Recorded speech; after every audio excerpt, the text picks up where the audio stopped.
Send you out on a rocket to Mars, not so far that you can't see our stars.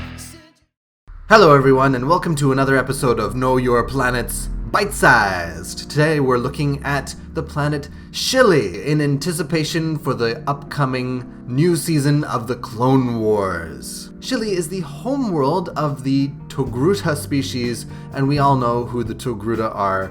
Jedi Master Shaak-Ti and Ahsoka Tano, former Padawan of Anakin Skywalker, are both members of this species. I was surprised to find that there's not a whole lot of information about this planet. In fact, it has only ever been mentioned. It did appear once in flashbacks in the episode of The Clone Wars, The Gathering, but there's not a lot of information about this planet. I was kind of surprised. It's located in the expansion region, which, as you can see here, is outside of the inner rim. I really like the way they set up the galaxy in Star Wars. You got the core, you got the colonies on the outside, then you have the inner rim, and then the expansion region beyond that. It really the names of these places really kind of speak to the history of the galaxy. Everything kind of started out in the core, politically at least, I suppose. I'm just kind of assuming from the names here.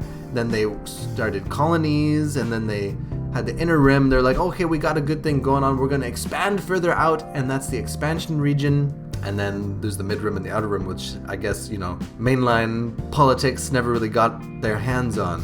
At least that's how I'm reading it. One interesting thing to note is that in the Shili zodiac system, there was a zodiac called I, which is similar to Genri or Genri, which is a zodiac symbol on Coruscant. There are no pictures of this constellation, but we know that the zodiac symbol is formed from blue dwarf stars. And I looked this up. Blue dwarf stars are a theoretical star.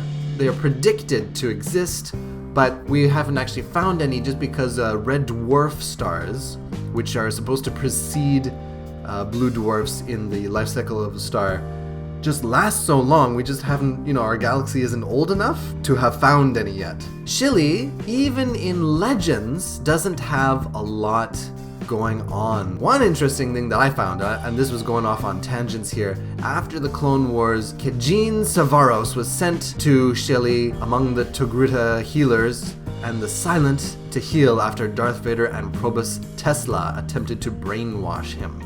Tesla, whoa, interesting choice of name here. So I was kind of curious about it. I thought, well, who is Probus Tesla? And I looked him up. He's actually an Inquisitor in Legend, human male Corellian who served as the Imperial Inquisitor. Again, like I say, I was never big into Legends, so I did not realize that the Inquisitors had a part to play in Legends. This is an Inquisitor right here from Legends.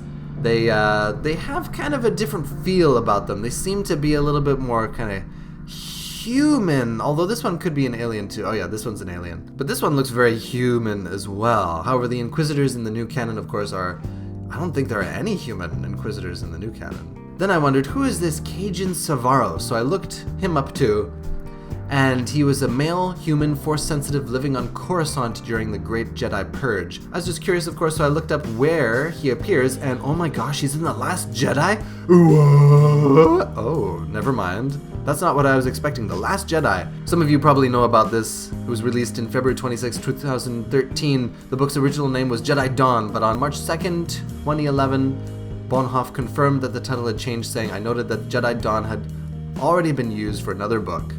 Ha, ha, ha, ha. Did somebody tell Rian Johnson that this title had also been used? This is taking place during Order 66, of course.